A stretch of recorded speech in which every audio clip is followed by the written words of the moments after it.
نحمده ونصلي على رسوله الكريم اما بعد فاعوذ بالله من الشيطان الرجيم بسم الله الرحمن الرحيم رب اشرح لي صدري ويسر لي امري واحلل عقدة من لساني يفقهوا قولي ولله الاسماء الحسنى فادعوه بها اور اللہ ہی کے لیے ہیں اچھے اچھے نام، سو ان ناموں کے ذریعے یا ان ناموں کے ساتھ اس کو پکارو۔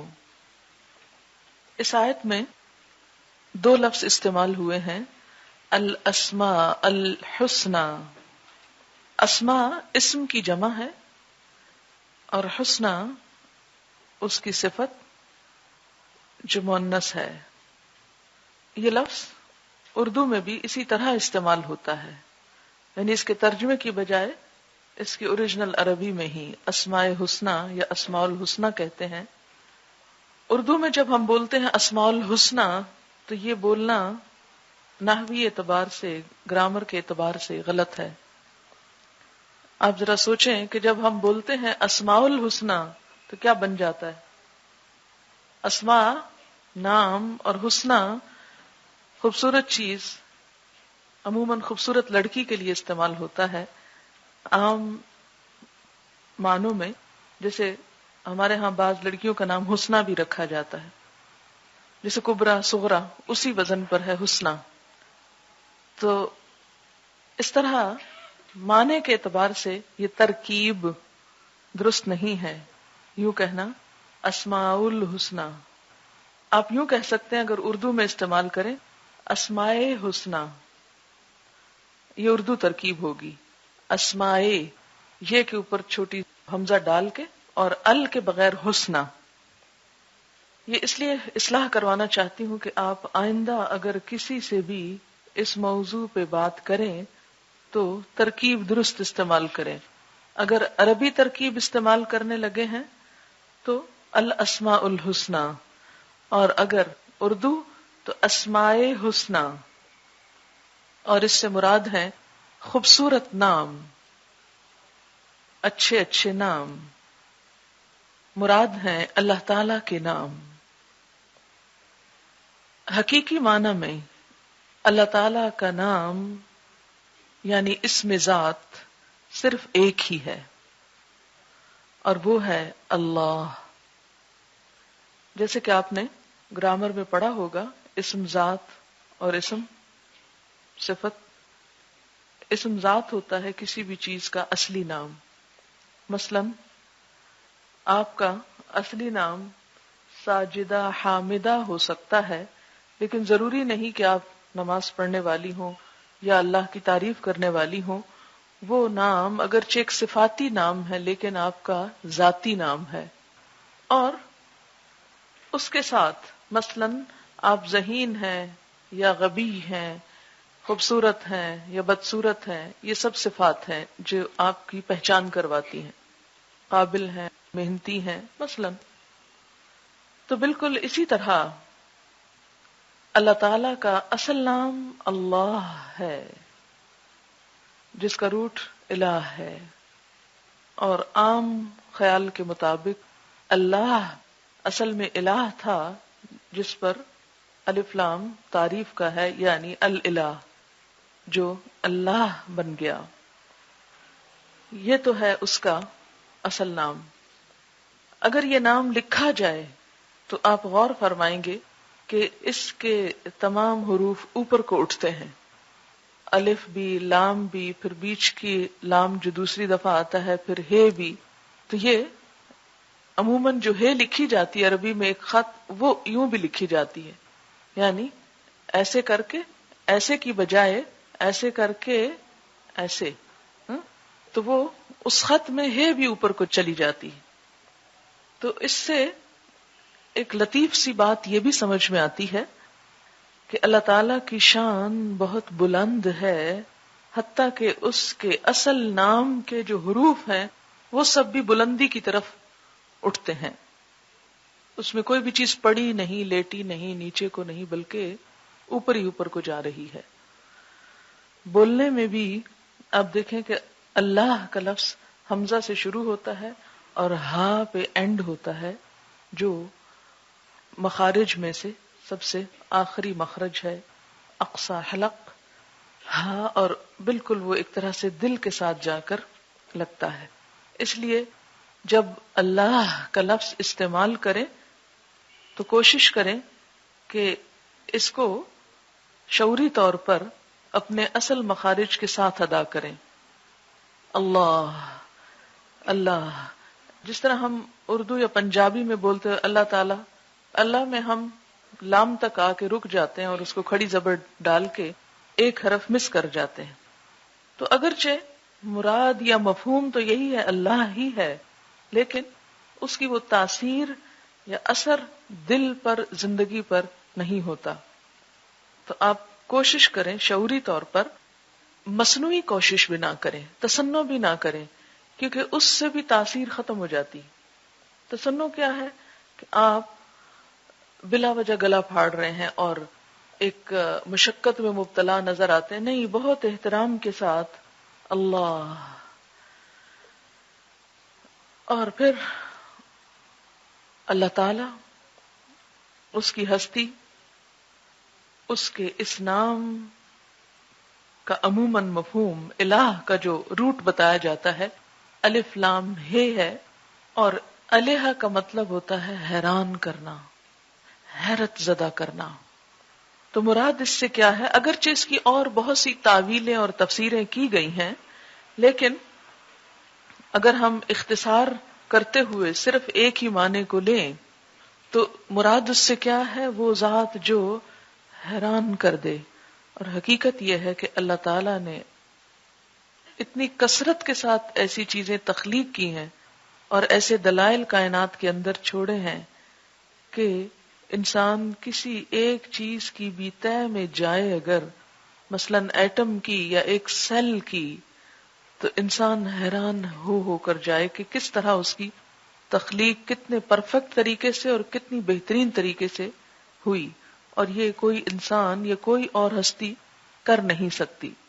بہرحال اللہ کا لفظ اللہ تعالی کا اسم ذات ہے، جبکہ اس کے اسماء صفات کئی ایک ہیں، سینکڑوں ہیں، جو قرآن حکیم میں اور احادیث میں وارد ہوئے ہیں۔ انہی کو اسماء حسنی کہا جاتا ہے۔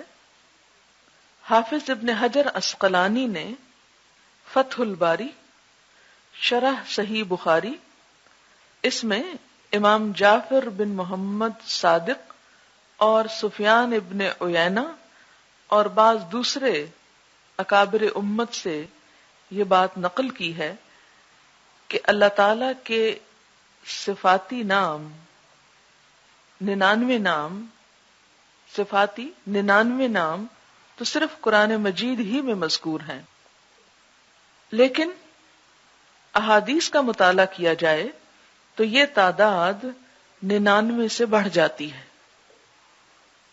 قرآن پاک میں جو نام اللہ تعالی کے 99 استعمال ہوئے ہیں،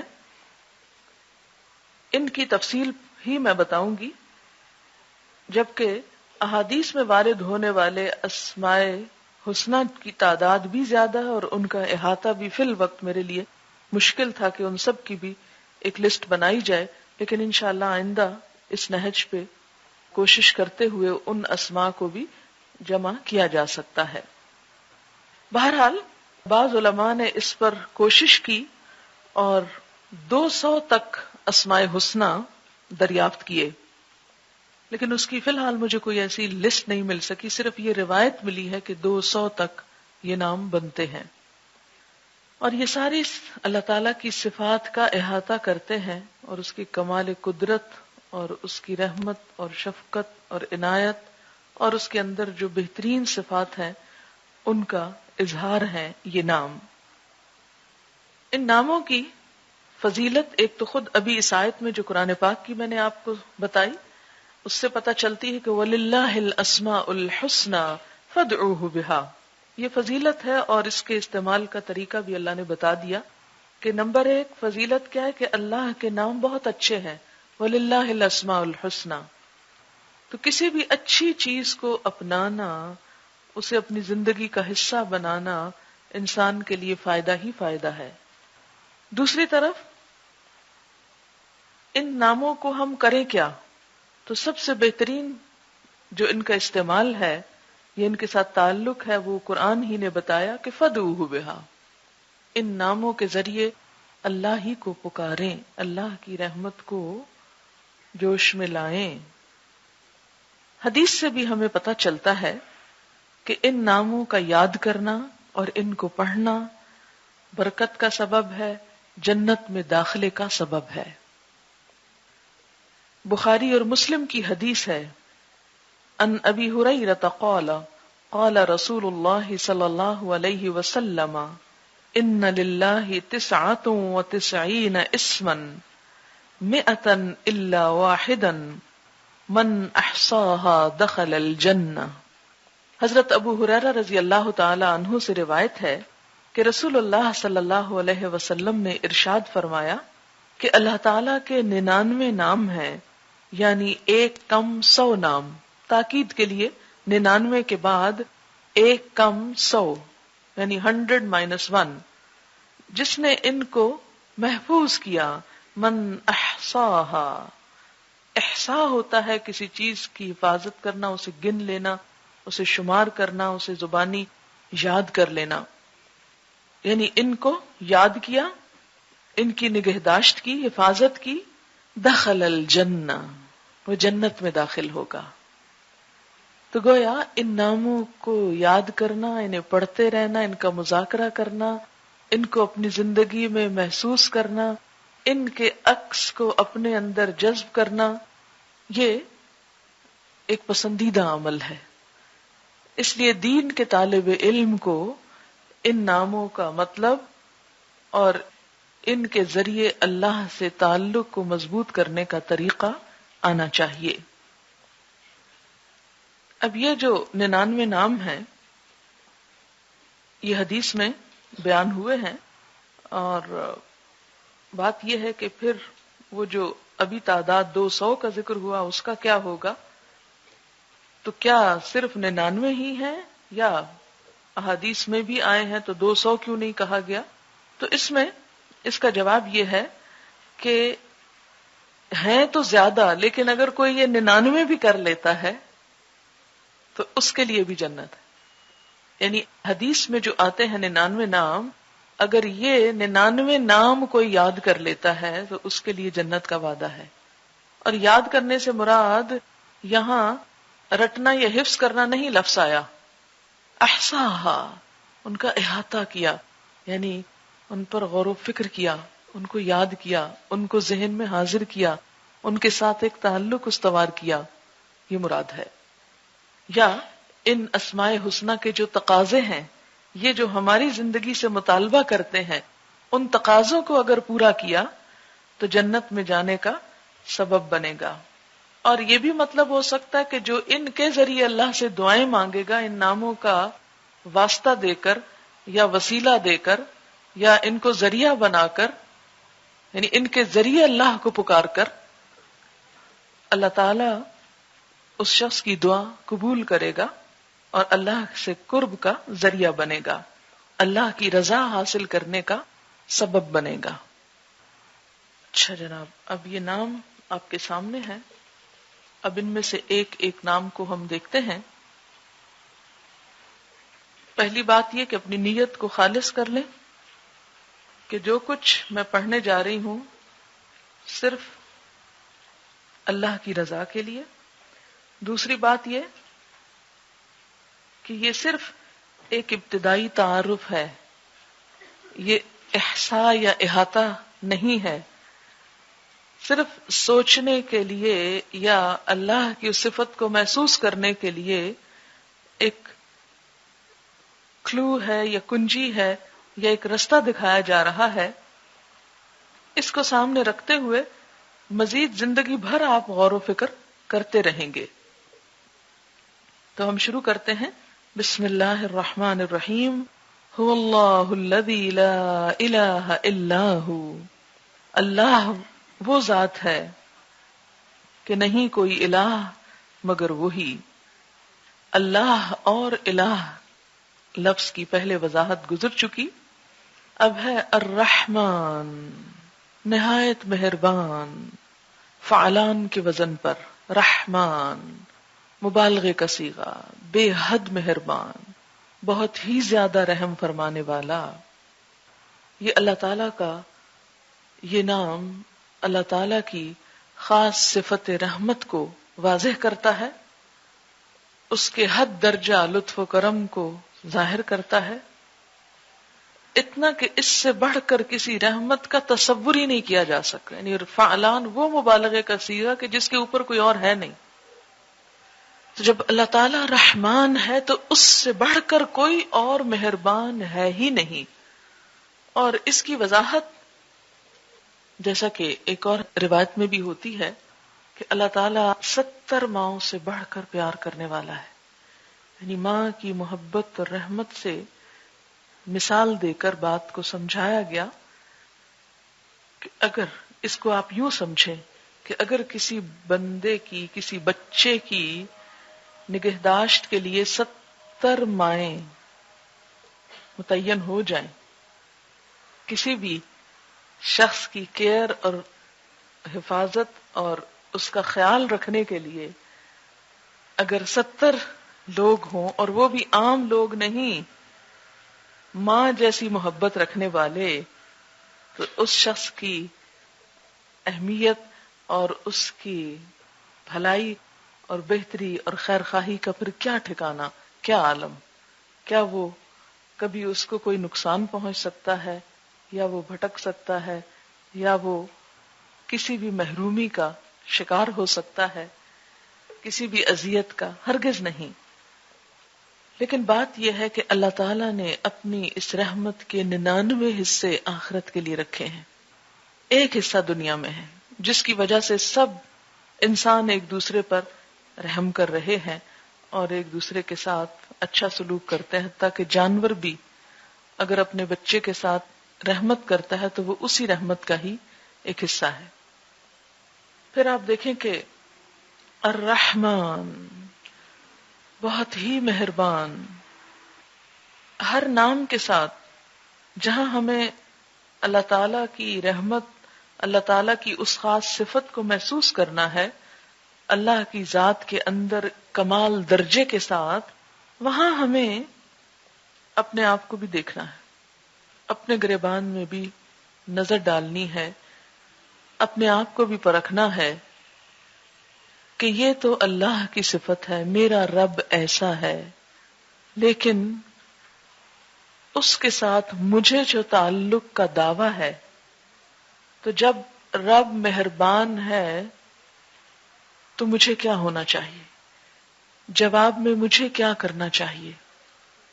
جو مجھ سے 70 ماؤں سے بڑھ کر مہربان ہے، کیا جواب میں میرا فرض نہیں بنتا کہ میں بھی اس کے ساتھ ہر مخلوق سے، حتیٰ کہ ماں جس کا حق اللہ کے بعد سب سے زیادہ ہے، تو ہر مخلوق سے 70 درجے اور ماں کے حق سے بھی 70 درجے آگے بڑھ کر اس کی اطاعت کروں، اس کو راضی کرنے کی کوشش کروں، اسے خوش کروں.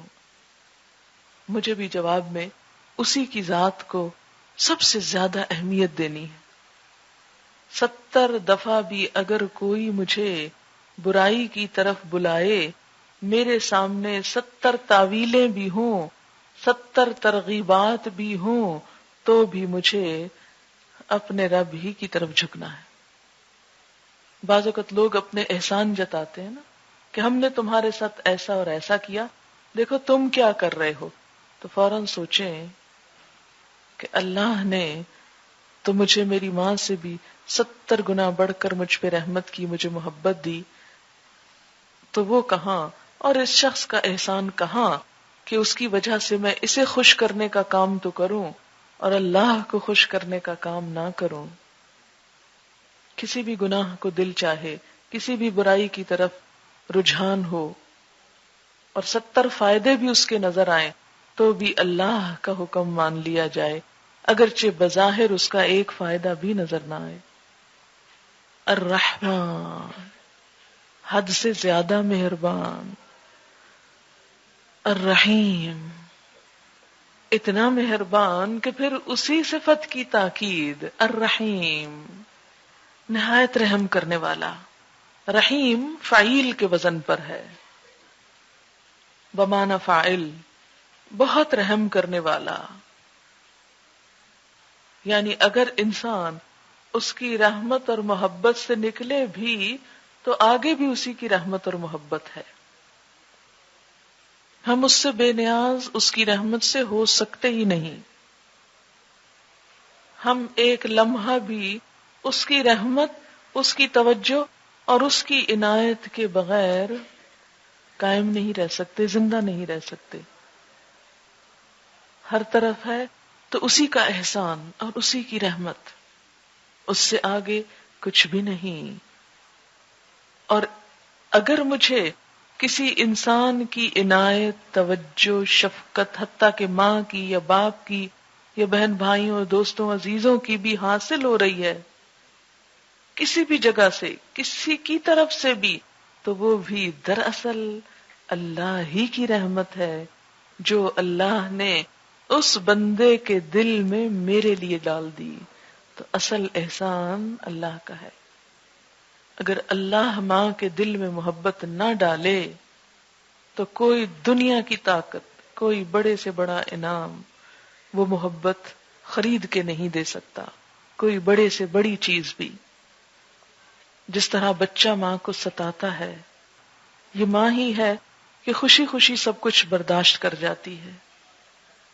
اگر اللہ نے اس کے اندر یہ حوصلہ نہ ڈالا ہو، یا کسی بھی انسان کے اندر آپ کے ساتھ مہربانی کرنے، یعنی دوسرے لفظوں میں کوئی مہربانی کسی بھی انسان کی جو کسی بھی موقع پر آپ وصول کرتے ہیں، کسی بھی شکل میں کوئی مہربانی، کوئی کرم نوازی جو کوئی انسان آپ کے ساتھ کر سکتا ہے، وہ دراصل اس کے دل میں ہمارے رب ہی کی ڈالی ہوئی مہربانی ہے.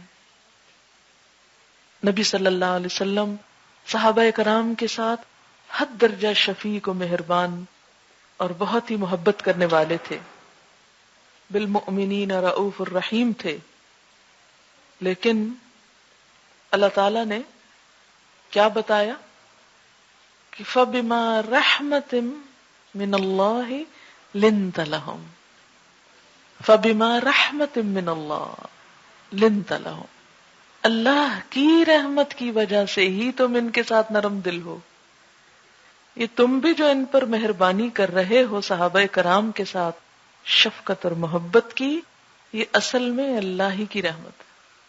فَبِمَا رَحْمَةٍ مِّنَ اللَّهِ لِنْتَ لَهُمْ وَلَوْ كُنْتَ فَظًّا غَلِيظَ الْقَلْبِ لَانفَضُّوا مِنْ حَوْلِكَ. اور دوسری جگہ کیا فرمایا؟ لَوْ أَنفَقْتَ مَا فِي الْأَرْضِ جَمِيعًا مَا أَلَّفْتَ بَيْنَ قُلُوبِهِمْ. اگر زمین میں جو کچھ ہے سارے کا سارا بھی تم ان پہ خرچ کر ڈالتے تو تم ان کے دلوں میں اپنے لیے یا باہم ایک دوسرے کے لیے محبت پیدا نہ کر سکتے تھے. یعنی نبی صلی اللہ علیہ وسلم کے ساتھ صحابہ کرام کی محبت بھی پھر بے مثال ہے. ہرقل کے دربار میں ابو سفیان نے کیا کہا تھا کہ جو اس کے ساتھی اس سے محبت کرتے ہیں ایسی محبت کہیں نہیں دیکھی گئی. یعنی نبی صلی اللہ علیہ وسلم کی محبت صحابہ کے لیے یہ بھی اللہ کی رحمت. فَبِمَا رَحْمَةٍ مِّنَ اللَّهِ. پھر صحابہ کرام کی محبت نبی صلی اللہ علیہ وسلم کے لیے تو لَوْ أَنفَقْتَ مَا فِي الْأَرْضِ جَمِيعًا مَا أَلَّفْتَ بَيْنَ قُلُوبِهِمْ. اور پھر صحابہ کرام کی محبت آپس کے لیے رحماء بینہم، رحماء بینہم. یہ بھی دراصل اس کا سورس اور اس کا سرچشمہ بھی اللہ کی محبت، اللہ کی رحمت. وہ بھی اسی کے نام پر آئی. یہ وہی لوگ تو تھے جو آپس میں لڑتے جھگڑتے، ایک دوسرے کی جان کے دشمن، ایک دوسرے کے خون کے پیاسے. آج یہ کیا نظر آتے ہیں؟ ہو ہلکا یارا میں تو بریشم کی طرح نرم، حد درجہ شفیق اور مہربان، رحماء بینہم۔ اب ہمیں کیا کرنا ہے؟ وہی جو صحابہ کرام کو کرنا ہے، جو صحابہ کرام نے کیا۔ ایک طرف اللہ سے محبت، اللہ کی محبت، اور دوسری طرف باہم ایک دوسرے سے رحیم اور شفیق۔ جیسے نبی صلی اللہ علیہ وسلم نے فرمایا کہ قیامت کے دن سب سے زیادہ میری مجلس کے قریب، سب سے زیادہ میرے قریب، یعنی میری مجلس میں سب سے میرے قریب قیامت کے دن کون ہوں گے؟ المؤتئون اکنافا، کندھے جھکا کے رکھنے والے، منکسر المزاج، عاجزی کرنے والے بندے، الذین یألفون ویؤلفون، جو محبت کرتے ہیں اور محبت کیے جاتے ہیں۔ تو ہمارے اندر جو الرحمن سے تعلق کی بنا پر جو صفت اور جو خوبی اور خصوصیت پیدا ہونی چاہیے وہ یہی کہ باہم ہم، یعنی ایک طرف اللہ تعالی کی ذات کے ساتھ تعلق ہمارا محبت کا ہو، نبی صلی اللہ علیہ وسلم کے ساتھ محبت کا۔ آپ دیکھیں کہ اور وہ کیوں نہ ہو، اس لیے کہ نبی صلی اللہ علیہ وسلم کے بارے میں فرمایا النبی اولا بالمؤمنین من انفسہم، نبی تو مومنوں کے لیے ان کی جانوں سے بھی بڑھ کے ان کے قریب ہے، ان پہ شفیق و رحیم ہے۔ یعنی تو ہمارے لیے بھی کہا کہ پھر اپنے والدین ہو یا اولاد ہو، یہ سارے انسان ہو، سب سے بڑھ کر ان کی محبت ہو، اور پھر باہم انسانوں کی محبت، رحماء بینہم۔ اور جیسے حدیث میں آتا ہے من لا یرحم لا یرحم، جو رحمت نہیں کرتا رحم نہیں کیا جاتا۔ آخری پاروں کی ایک صورت میں آتا ہے وتواصوا بالحق وتواصوا بالمرحمہ، مرحمہ، ایک دوسرے کو رحم کی تلقین کرتے ہیں۔ اور انسانوں کی یہ رحمت صرف انسانوں تک نہیں بلکہ جانوروں کے لیے بھی، مخلوق کے لیے بھی۔ اب دیکھیں کہ ہم اللہ تعالیٰ کی کس قدر نافرمانیاں کرتے ہیں، پھر بھی وہ اپنی رحمتیں ہم پر نچھاور کرتا ہے، رزق دیتا ہے، ہدایت دیتا ہے، سب کچھ دیتا ہے۔ حدیث میں آتا ہے من لم یرحم صغیرنا ولم یعقر کبیرنا فلیس منا، جو شخص ہم میں سے چھوٹے پر شفقت نہیں کرتا، رحمت نہیں کرتا، یعنی جو عمر میں، اسٹیٹس میں، مرتبے، مقام یا کسی بھی چیز میں کمتر ہو، اس کے ساتھ نرمی سے بات نہیں کرتا۔ کیونکہ عموماً ٹرینڈ کیا ہوتا ہے کہ جو اپنے سے نیچے ہوں ان کے ساتھ صرف ایک آرڈر کا، ایک روب کا، ایک ایسا انداز ہو کہ جس میں صرف رعونت ہی ہو، جبکہ اسلام کی تعلیم کیا ہے، خود نبی صلی اللہ علیہ وسلم کا اسوہ حسنہ کیا ہے؟ بچوں کے ساتھ جو معاملہ تھا وہ انتہائی رحمت و شفقت کا تھا۔ اور اسی طرح بچوں کو کیا سکھایا کہ بڑوں کی توقیر، عزت۔ من لم یرحم صغیرنا ولم یعقر کبیرنا فلیس منا، اس کا ہم سے کوئی تعلق نہیں۔ یہی رحم نرمی سکھاتا ہے، انسان کو نرم معاملہ کرنا سکھاتا ہے۔ ایک روایت میں آتا ہے کہ نرمی ہر چیز کو حسن دیتی اور سختی ہر چیز کو بدنما بنا دیتی۔ حدیث کا مفہوم کچھ اس طرح ہے کہ جو مسئلہ بھی نرمی کے ساتھ حل کیا جائے وہ زیادہ بہتر ہے بنسبت سختی کے۔ جیسے اگر کوئی دھاگا الجھ جائے اور آپ سختی سے ایک دھاگا کھینچ کے توڑ دیں یا کھینچ ہی لیں تو کیا ہوگا، وہ گانٹھ اور پکی پڑ جائے گی اور وہ کبھی بھی آپ کھول نہیں سکتے پھر۔ اور اگر الجھے ہوئے دھاگے کو آپ سہلا کے آہستہ آہستہ صبر حوصلے کے ساتھ کھول لیں، مثلا سلے ہوئے کپڑے کو آپ الگ الگ کرنا چاہیں، ادھیڑنا چاہیں تو نرمی کے ساتھ چلیں تو پھٹے بغیر ادھڑ جاتا ہے، اور اگر آپ سختی کے ساتھ کھینچ کے اسے ادھیڑنا چاہیں تو کیا ہوگا، پھٹ تو جائے گا، بیکار تو ہو جائے گا، لیکن حاصل کچھ نہیں. تو اللہ کا الرحمن. اور آپ دیکھیں کہ قرآن پاک میں بھی سب سے پہلی صفت اللہ تعالیٰ کی الرحمن ہی آئی ہے، یعنی اللہ کے نام کے بعد بسم اللہ الرحمن، اور دوسری بھی الرحیم ہی آ گئی کہ بس رحم سے ابتدا اور رحم پر ہی انتہا، ابتدا بھی اسی سے اور انتہا بھی اسی پر. بسم اللہ الرحمن الرحیم. اگر وہ مہربان ہے تو مسلمانوں کی باہمی تعلقات اور تمام مخلوق کے ساتھ معاملہ نرمی اور شفقت اور مہربانی کا. اور جب بھی کسی پر غصہ آنے لگے اور اس کے ساتھ بد اخلاقی کو دل چاہے تو فوراً سوچیں کہ میں اللہ کے ساتھ کیسے کیسے نافرمانیاں اور کیسے کیسے گناہوں کا ارتکاب کرتی ہوں، اور اس کے باوجود اللہ تعالیٰ اپنا رزق مجھ سے نہیں روکتا، مجھے دی ہوئی زندگی اس نے ختم نہیں کر دی، وہ سب کچھ دیے چلے جا رہا ہے. اور قرآن پاک میں بھی آپ نے دیکھا کہ منافقین کو آخر تک چانس دیا جاتا رہا کہ کسی طرح وہ پلٹ آئیں، اور بالآخر جب معاملہ حد سے گزر گیا تو فرمایا وَغْلُظْ عَلَيْهِمْ، لیکن وہ علاج کے طور پر، آخری چارہ کار کے طور پر. تو الرحمن الرحیم، اگر ہمارا رب ایسا ہے تو اس کے ہم بندے کیسے ہوں؟ الرحمن الرحیم کے بندے، رحم اور شفقت کرنے والے، سنگ دل، بد مزاج، تند خو نہیں. کچھ مزاجوں کے اندر طبعی فطری سختی ہوتی ہے، اور شاید وہ سختی صحابہ کرام کے دور جاہلیت سے بڑھ کر نہ ہو. صحابہ کرام کی دور جاہلیت کی جنگیں اور باہم ایک دوسرے سے لڑنا جھگڑنا اور ایک دوسرے کے ساتھ سختی، اس کا آپ تصور بھی نہیں کر سکتے. لیکن جب اسلام جیسی نعمت آئی تو نتیجہ کیا نکلا کہ باہم قبائل کو شیر و شکر کر دکھایا، یعنی آپس میں اس طرح ایک دوسرے سے محبت کرنے والے کہ گویا ایک خاندان ہو، ایک فیملی ہو.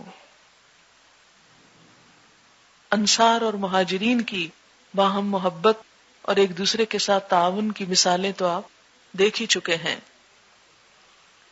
کونوا عباد اللہ اخوانا، اللہ کے بندو باہم بھائی بھائی بن جاؤ. جس طرح ایک بھائی دوسرے بھائی کے لیے رحیم و شفیق ہوتا ہے، اسی طرح مسلمان کے لیے مہربان ہوتا ہے. وہ اس سے بے نیاز نہیں رہ سکتا، اس کے دکھ درد پر وہ تڑپ اٹھتا ہے. ایک جسم کی طرح کہ اگر ایک عضو کسی بخار یا درد میں مبتلا ہو تو سارا جسم بخار اور درد کے ساتھ اس کا ساتھ دے گا. یہ ہو نہیں سکتا کہ انسان پھر خود غرض رہ سکے یا بخیل ہو سکے یا دوسروں سے بے نیاز ہو، کیونکہ اللہ کی صفات پڑھ کر ہمیں اپنے اندر بھی کچھ صفات پیدا کرنی ہے. ٹھیک، اور وہ صفات ہم آہنگ ہوں گی اللہ کی صفات کے. صحیح تعلق دو طرفہ اسی وقت مضبوط ہوتا ہے کہ جب آمنے سامنے کا معاملہ ہو. اگر اللہ الرحمن اور الرحیم ہے اور آپ اس سے دوستی کرنا چاہتے ہیں، اس سے تعلق کرنا چاہتے ہیں، اور آپ سنگ دل اور غلیظ القلب ہو، تو کیسے تعلق ہو سکتا ہے اللہ کے ساتھ؟ ہو ہی نہیں سکتا. تو اللہ تعالی کے ساتھ بہترین تعلق استوار کرنے کے لیے ضروری ہے کہ اللہ کی صفات پر غور و فکر کرتے ہوئے ان صفات کے مطابق اپنے طرز عمل کو بدلا جائے. اگر طرز عمل نہیں بدلے گا تو اس کے ساتھ تعلق درست نہ ہو سکے گا، آپ اس کے محبوب بندے نہ بن سکیں گے. دنیا میں بھی آپ دیکھیں کہ جب آپ کسی انسان سے دوستی کرتے ہیں تو اسی بنا پہ دوستی ہو سکتی ہے جب آپ کو اس میں اپنے والی خصوصیات نظر آئیں کہ نہیں. اگر ٹوٹلی اپوزٹ قسم کی خصوصیات ہوں اور کوئی بھی چیز کامن نہ ہو تو تعلق نہیں رہ سکتا. اس کا یہ مطلب ہرگز نہیں کہ ایک شخص دوسرے کی فوٹو کاپی ہوگا یا ہم شکل ہوگا یا بالکل ہی ہم عمر ہوگا کہ ایک ہی دن کی پیدائش اور ڈیٹ آف برتھ ہو، یا ایک ہی اسٹیٹس ہوگا، یا ایک ہی بیک گراؤنڈ ہوگا، یہ ضروری نہیں ہے. تو اللہ سے تعلق میں بھی یہ چیزیں نہیں کامن، نعوذ باللہ کہ ہستی میں کوئی برابری ہو یا کوئی کسی بھی اور چیز میں برابری. لیکن جب تک ان صفات کا عکس ہم میں نہ آئے ہم اللہ کی نگاہوں میں جچ نہیں سکتے. جیسے آپ کسی انسان کی نگاہ میں جچ نہیں سکتے جب تک آپ اس کے معیار پہ پورے نہیں اترتے. آپ کے اندر وہ چیز اسے نہیں نظر آتی جو اس کا ایک خاص معیار ہے. اب دیکھیں نا کہ عموماً دوستی کب ہوتی ہے؟ جب کچھ چیزیں کامن ہو.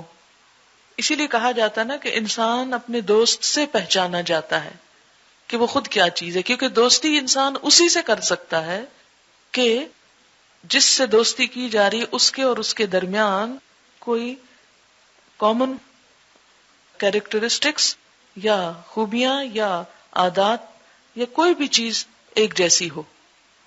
اگر ہم اللہ تعالی سے بھی تعلق قائم کرنا چاہتے ہیں تو یہ نہیں ہو سکتا کہ اللہ کی پسند تو کچھ اور ہو اور ہماری پسند اس کے بالکل برعکس ہو.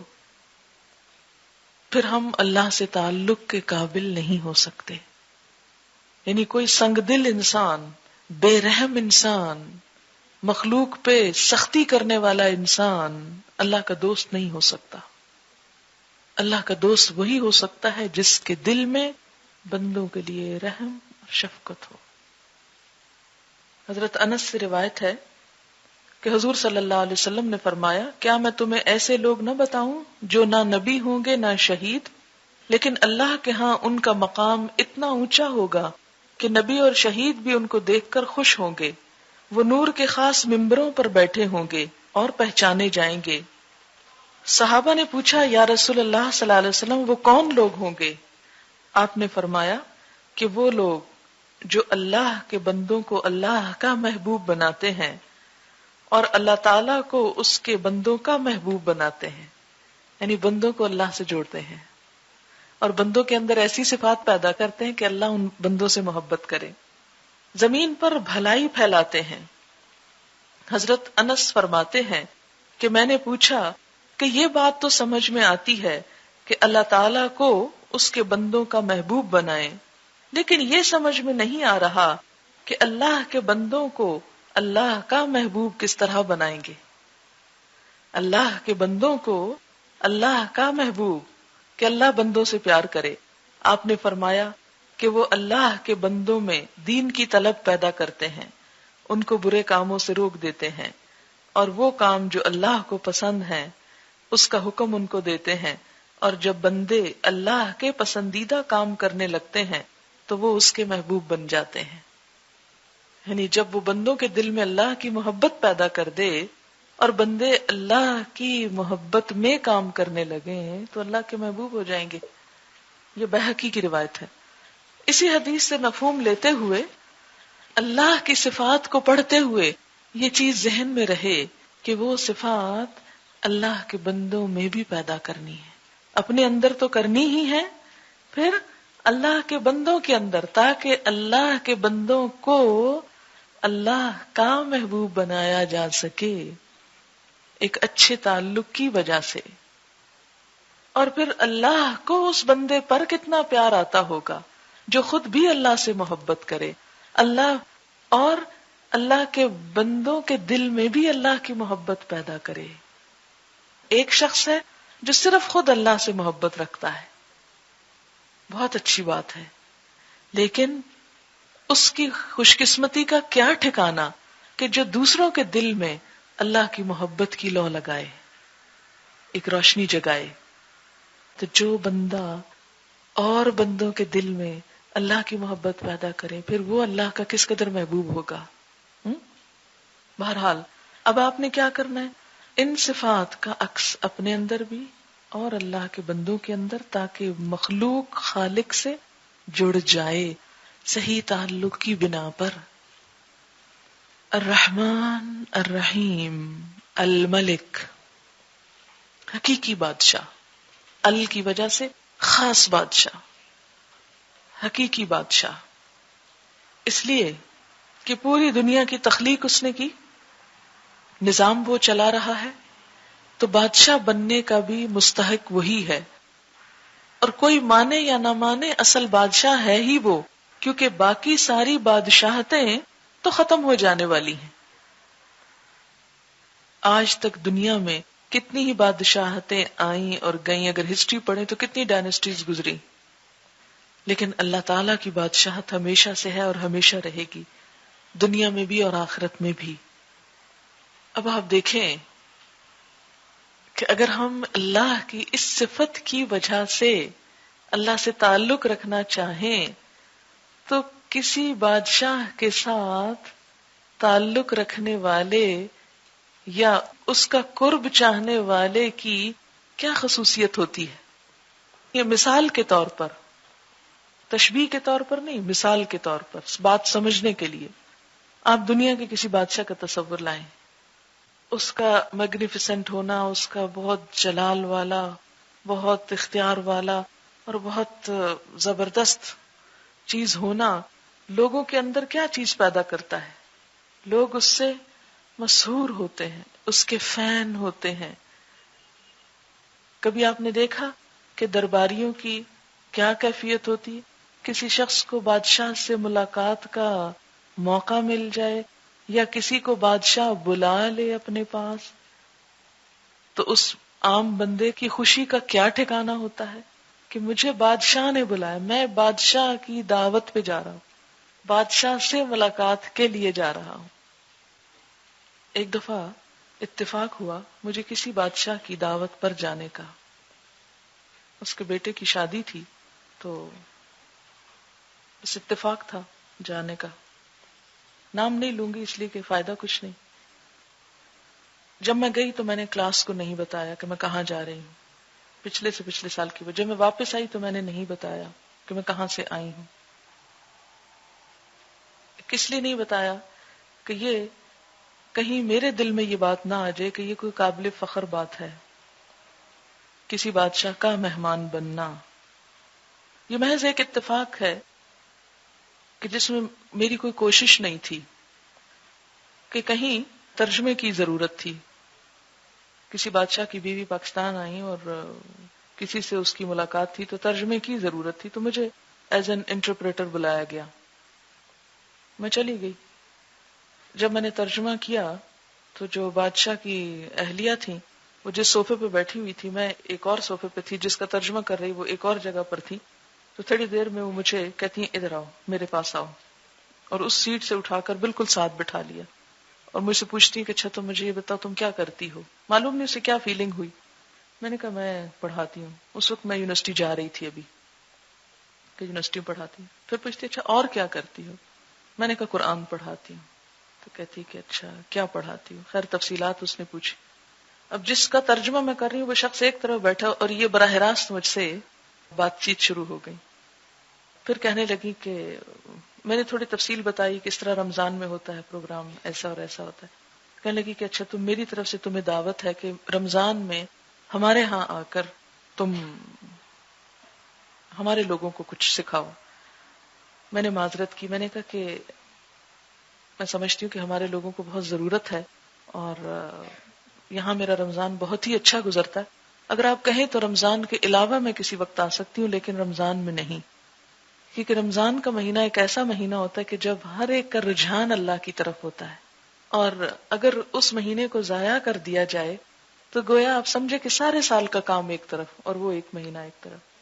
میرا ذاتی فائدہ کہ ایک بادشاہ کی دعوت پر میں ایک ایسی جگہ پر جاؤں اور وہ کروں، دنیاوی لحاظ سے بہت گلیمر تھا اس میں، لیکن اس کو میں نے کہا کہ نہیں مجھے یہی کام کرنا. لیکن پھر کسی وقت بہرحال جب اس کے بیٹے کی شادی ہوئی تو اس شادی پر پھر جو دعوت نامہ آیا تو اس میں مجھے بھی جانا تھا. بہرحال ہم شادی اٹینڈ کرنے کے لیے گئے اور سب کچھ دیکھا. تو میں سارا وقت میں تو اپنے تبلیغی نقطہ نظر سے ہر چیز کا جائزہ لیتی رہی کہ لوگوں کے اس وقت ایکسپریشنز کیا ہیں، لوگوں کے ساتھ کیا سلوک کیا جا رہا ہے، کس طرح ان کو ریسیو کیا جا رہا ہے، کس طرح. کیونکہ جب ہم لوگ ایئرپورٹ پہ پہنچے تو وہ خود ایئرپورٹ پر موجود تھیں مہمانوں کے استقبال کے لیے. تو سارا دن وہ ایئرپورٹ پر ہی رہیں کہ مختلف ممالک سے جو وفد آ رہے تھے ان کو وہ پرسنلی ریسیو بھی کر رہی تھی. خیر اس سے میں سارا وقت جنت کا اور آخرت کا اور اللہ کی مہمانی کا اور اس کی بادشاہت کا اور اس کے سارے اسی میں ہی گم رہی کہ وہ کیا چیز ہوگی. اور جب اس کو سوچا تو اس دنیا کی بادشاہت کا 1% بھی مروب نہیں کر سکا. دل میں ایک لمحے کے لیے بھی نہ حسرت آئی، نہ خیال آیا، نہ ہی کوئی چیز امپریس کی کہ ہائے ان کے پاس اتنا ہے اور یہ ہے اور یہ کچھ بھی نہیں. کیونکہ جب بندے کی نظر کہیں اور ہو تو پھر باقی چیزیں، یہ نہیں کہ حقیر سمجھنا نہیں، جو جس کا احترام ہے، جو جس کا مقام ہے وہ اپنی جگہ ہے، لیکن اس سے مجھے الملک کے ساتھ ایک تعلق اور تعلق والوں کو سمجھنے کا موقع ملا. کس قدر خوشامد کرتے ہیں لوگ، کس قدر ادب آداب، کس قدر جھکنا، کس قدر آگے پیچھے ہونا اور پاؤں زمین پہ نہ ٹکنا کہ ہم بادشاہ کے ساتھ ساتھ ہیں.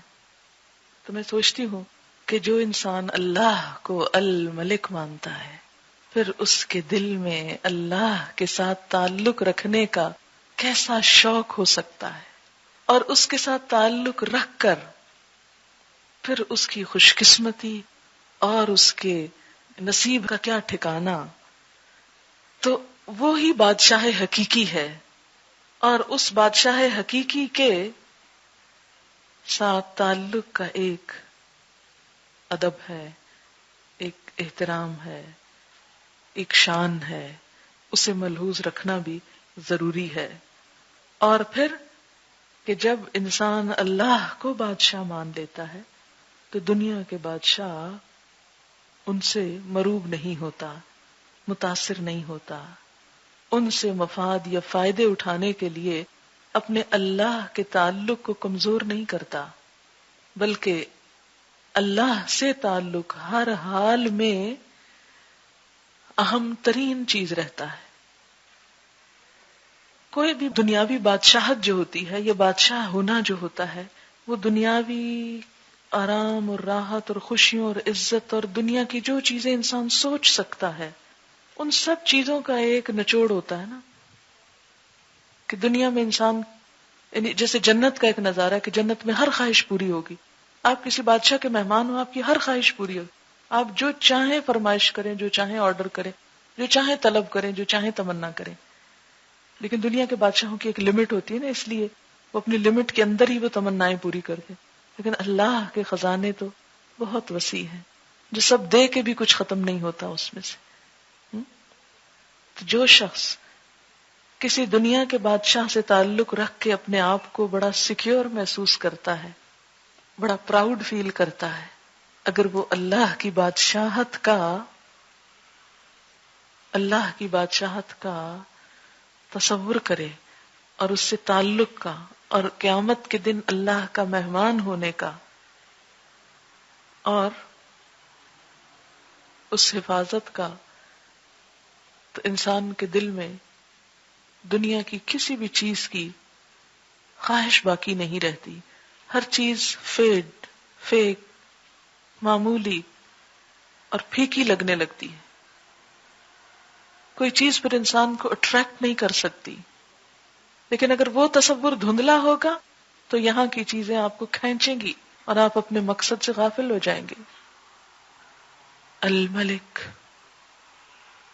پھر عموماً آپ دیکھیں گے کہ دنیا کے بادشاہوں کی بادشاہت کے ساتھ طرح طرح کے افسانے اور کہانیاں اور کرپشن کے قصے، ظلم و ستم کی داستانیں اور کئی ایک کہانیاں مشہور ہوں گی. لیکن القدوس، وہ بادشاہ ہوتے ہوئے نہایت پاکیزہ. دنیا کے آپ کسی بادشاہ کا نام نہیں لے سکتے کہ جس کی ذات کے ساتھ کوئی افسانہ یا کوئی اسکینڈل مشہور نہ ہو یا سنا نہ جا سکے. کیونکہ جب کسی انسان کے اندر بہت سا اقتدار آتا ہے، قوت آتی ہے، عروج آتا ہے، یا اس کے ساتھ دنیا کی ہر چیز پر اس کا ہاتھ ہوتا ہے، تو پھر اسے ظلم سے استعمال کرے، کسی بھی طریقے سے استعمال کرے، وہ اس کو اپنے لیے جائز سمجھتا ہے، اور اس طرح حدود پر قائم رہنا مشکل ہو جاتا ہے. لیکن اللہ جو بادشاہ ہے وہ ساتھ القدوس بھی ہے، نہایت پاکیزہ، کہ جس میں دنیا کے بادشاہوں والی کوئی کجی، کوئی عیب، کوئی خرابی، کوئی چیز نہیں پائی جاتی. القدوس، نہایت پاکیزہ، ہر برائی سے پاک، ہر کمزوری سے پاک، ہر عیب سے پاک. القدوس. اس کے فرشتے اس کی عبادت میں لگے ہوئے، وہ سب بھی نہایت پاکیزہ. اگر کوئی بندہ اس سے تعلق رکھنا چاہتا ہے تو پھر اس کے لیے لازم ہے کہ وہ اپنے آپ کو برائیوں سے بچائے، کیونکہ وہ تو پاکیزہ ہے اور پاکیزہ لوگوں ہی کو پسند کرتا ہے. پھر انسان کسی بھی چیز کو پا کر، اب دیکھیں مال کو پا کر مال کی محبت میں گرفتار ہونا ایک کمزوری ہے نا انسان کی، لیکن مال ہوتے ہوئے مال کی محبت دل سے نکال کے اللہ کی محبت کو دل میں جگہ دینا، یہی اللہ سے دوستی کا سبب بنتا ہے.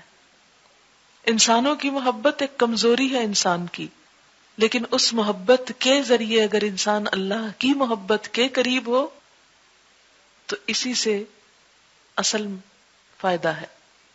اگر انسان بندوں کی محبت میں مبتلا ہو کر اللہ کو بھول بیٹھے اور اللہ کے حکم کی نافرمانی کرے یا اللہ کی راہ میں دوڑنے میں سستی کرے، نماز میں تو دل نہ لگے اور بات چیت لمبی لمبی لوگوں کے ساتھ گپ شپ، تو پھر کہیں تو کچھ کمی ہے. القدوس، نہایت پاکیزہ. السلام، سراسر سلامتی. السلام، کس طرح اس نے ہم کو امن میں رکھا ہوا ہے. صرف زمین کی ساخت پر غور فرمائیں. زمین کی ساخت کس طرح یہ کرۂ ارض آگ کا ایک گولا اپنے پیٹ میں آگ کے طوفان لیے ہوئے، اس کی پیٹھ پر ہم امن سے بیٹھے ہیں. زمین کے اندر ہر وقت ایک ارتعاش ہے، ایک زلزلے کی کیفیت ہے، لیکن ہم کبھی کبھار محسوس کرتے ہیں تو خوف کا کیا عالم ہوتا ہے.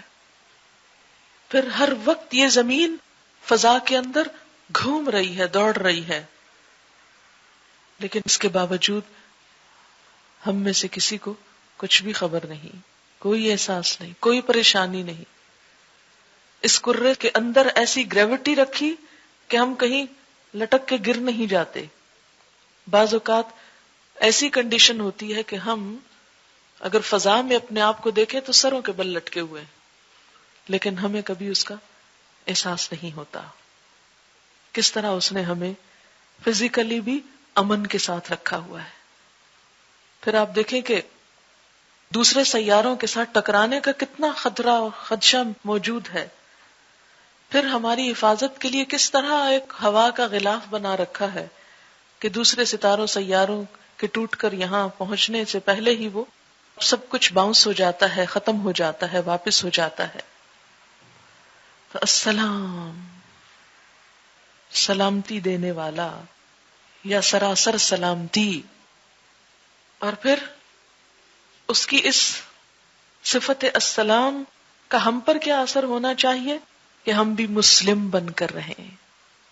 مسلم ہمارا بھی شعار ہو، کائنات کی ہر چیز اس کے السلام ہونے کا اظہار کر رہی ہے. ان گنت ستارے سیارے اپنے اپنے کام میں لگے ہوئے ہیں کہ مسلم ہیں، اس کے فرما بردار ہیں. اس دنیا کے اندر سلامتی ہو نہیں سکتی جب تک کہ بندہ مسلمان بن کے نہ جیے. اور مسلم کی ڈیفینیشن کیا ہے؟ المسلم من سلم المسلمون من لسانہ و یدہ. مسلمان وہ ہیں جس کے ہاتھ اور زبان سے دوسرے مسلمان سلامتی میں رہیں. المؤمن امن دینے والا یا ایمان دینے والا. ایمان کا سرچشمہ بھی اسی کی ذات ہے اور امن بھی وہیں سے ہے، اور اس کا خلیفہ ہونے کی حیثیت سے زمین کے اوپر اللہ کا نائب ہونے کی حیثیت سے میرا فرض بھی کیا بنتا ہے کہ میں خود بھی امن کے ساتھ رہوں اور دوسروں کے لیے بھی پرامن ماحول قائم رکھوں. اور اس کے لیے کچھ اگر دباؤ برداشت کرنے پڑے، اس امن میں خلل اندازی ہونے کے لیے اگر کچھ تکلیف اٹھانی پڑے تو بھی تکلیف اٹھا کر امن و امان کی صورتحال کو قائم رکھا جائے. اور پھر وہ ایمان دینے والا ہے تو میں آگے بڑھ کر ایمان لینے والی بن جاؤں، اس کے دیے ہوئے ایمان سے یا اس کی ذات پر ایمان رکھوں، بھروسہ کروں، اعتماد کروں. لِتُؤْمِنُوا بِاللَّهِ وَبِرَسُولِهِ. اور اسی طرح بندوں کے دل میں بھی ایمان جگاؤں. جتنا جتنا دوسروں کے دلوں میں ایمان کی شمعیں جلائیں گے اپنے اندر جلیں گی، خود زیادہ مضبوطی آئے گی. مؤمن، کیا میں بھی امن کی پیامبر ہوں یا فساد جھگڑا اٹھانے والی؟ حمالۃ الحطب. اللہ نے اگر ایمان مجھ تک پہنچا دیا، کیا میں اس کی مخلوق تک پہنچا رہی ہوں؟ کتنے ہی بندے اس کے ایسے ہیں جو کافر ہیں، جو ایمان سے خالی ہیں.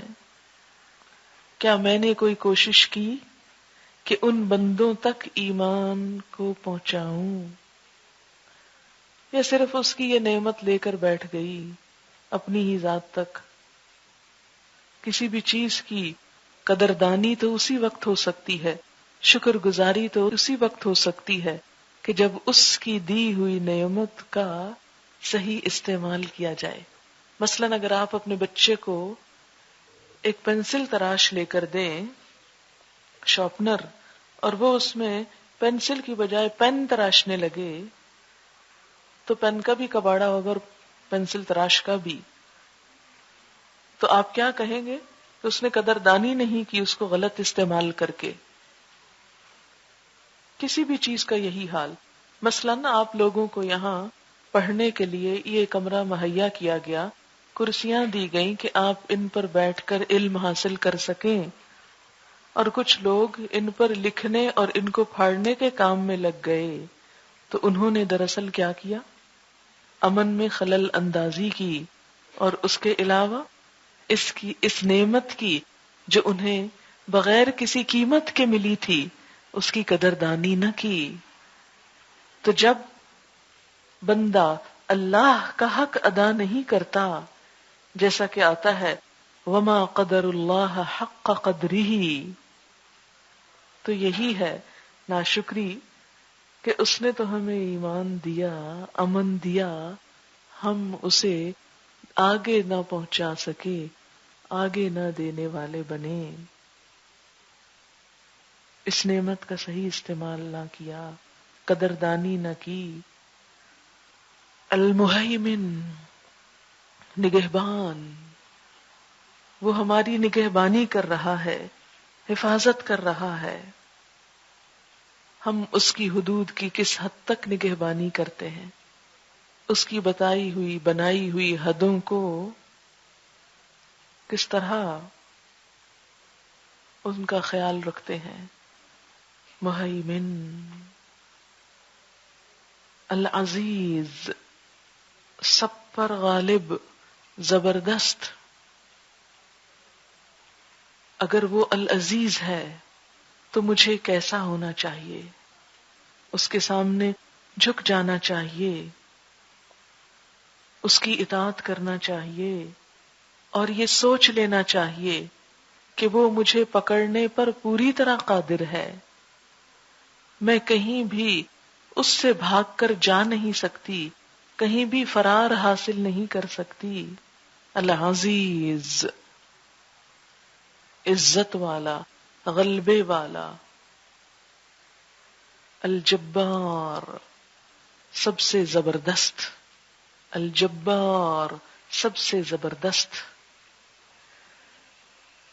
یہ اس لیے بتایا گیا کہ کہیں انسان اس کی صفت رحمت کو دیکھتے ہوئے منمانی نہ کرنے لگے، گناہوں میں شیر نہ ہو جائے، اور یہ نہ سوچے کہ میں جو چاہوں کر لوں، اللہ تعالیٰ تو رحمان و رحیم ہے، نہیں، وہ دوسری طرف الجبار بھی ہے، بہت زبردست بھی ہے،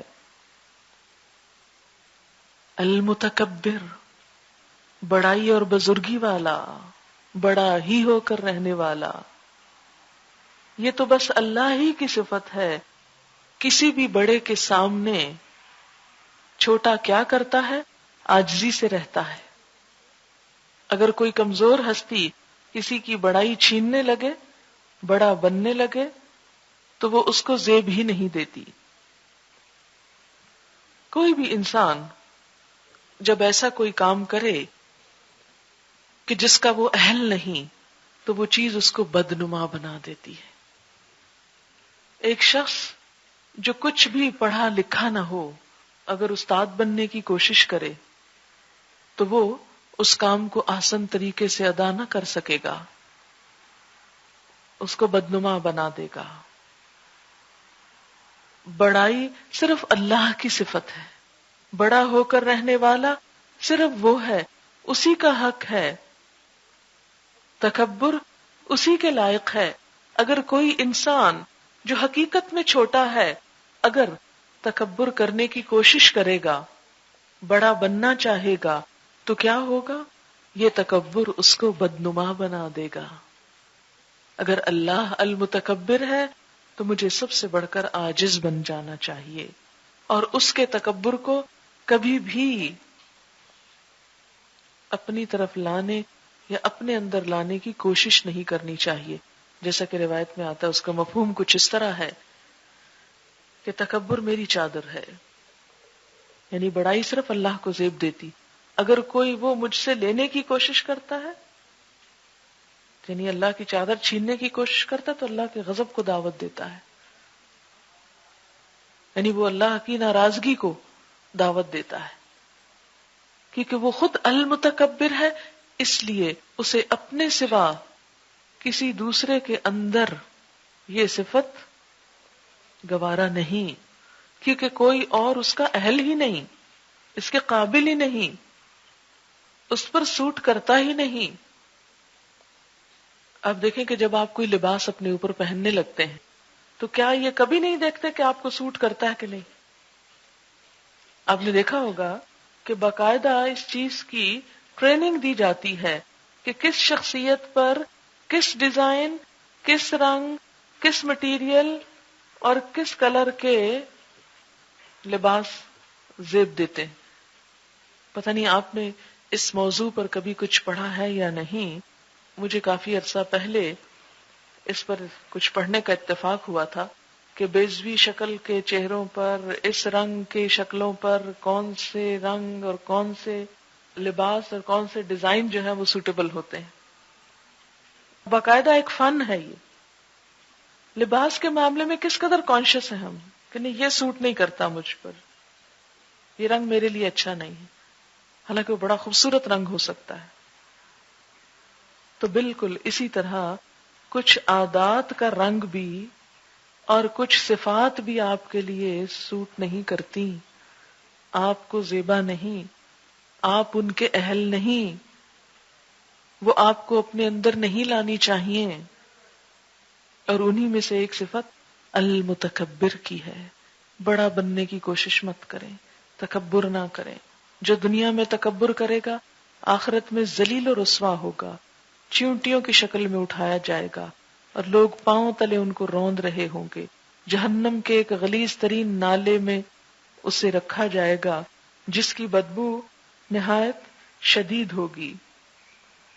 اسی طرح کہا جاتا ہے کہ تکبر اللہ کی صفت ہے۔ جب انسان تکبر کرتا ہے تو اللہ کی کبریائی میں شریک ہو کر شرک بھی کرتا ہے۔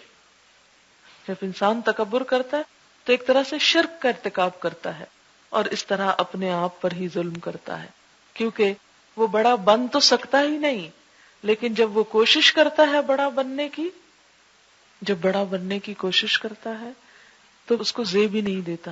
جیسے کوئی گدھا شیر کی کھال پہن کر اگر شیر بننا چاہے تو وہ شیر بن سکتا ہی نہیں، اور وہ اس کو سوٹ کرتا ہی نہیں، وہ الٹا اس کی شامت بلانے کا سبب بنے گا۔ اسی طرح جو صفت ہم کو زیب نہیں دیتی وہ المتکبر ہونے کی ہے، بلکہ یہ اللہ کی صفت ہم سے کیا تقاضا کرتی ہے کہ اگر ہم اللہ سے تعلق رکھنا چاہتے ہیں تو عاجز بن جائیں، تکبر اپنے اندر سے نکال پھینکے۔ اس لیے فرمایا کہ رائی کے دانے برابر بھی تکبر ہوگا تو اللہ کی جنت میں داخل نہ ہو سکو گے۔ رائی کا دانہ، اتنا چھوٹا سا تکبر بھی۔ تو تکبر اپنی گفتگو میں، اپنے قول میں، اپنے رویے میں، اپنے بولنے کے انداز میں، کسی بھی چیز میں ناپسندیدہ ہے۔ ہاں، پوری دنیا آپ کے دروازے پہ لا کے ڈھیر کر دی جائے تو بھی آپ کو حق نہیں تکبر کا، کیونکہ خود زمین کی حیثیت پوری کائنات کے اندر کتنی ہے؟ بس ایک ذرے سے بھی کم کی، مائکروسکوپک ذرے کی، اور اس پر اتنے سارے کانٹیننٹس اور ملک، اور اس کا بھی صرف ایک حصہ خشکی ہے، 3 حصے پانی، اور اس ایک حصہ خشکی میں بھی کتنے کانٹیننٹس، اور ان کانٹیننٹس میں سے بھی کتنے کنٹریز، اتنے کنٹریز میں سے پھر سٹیز، سٹی میں آپ کا نام، آپ کی ذات، کیا حیثیت ہے اس کی؟ کچھ بھی نہیں۔ ایک قلم کی نوک پر چمٹے ہوئے لاکھوں کروڑوں جراثیموں میں سے ایک جراثیم، بس ابتدا تو وہیں سے ہوئی نا، ایک جراثیم سے۔ تکبر کہاں کو زیب دے گا؟ سوٹ ہی نہیں کرتا، ہضم ہی نہیں ہو سکتا۔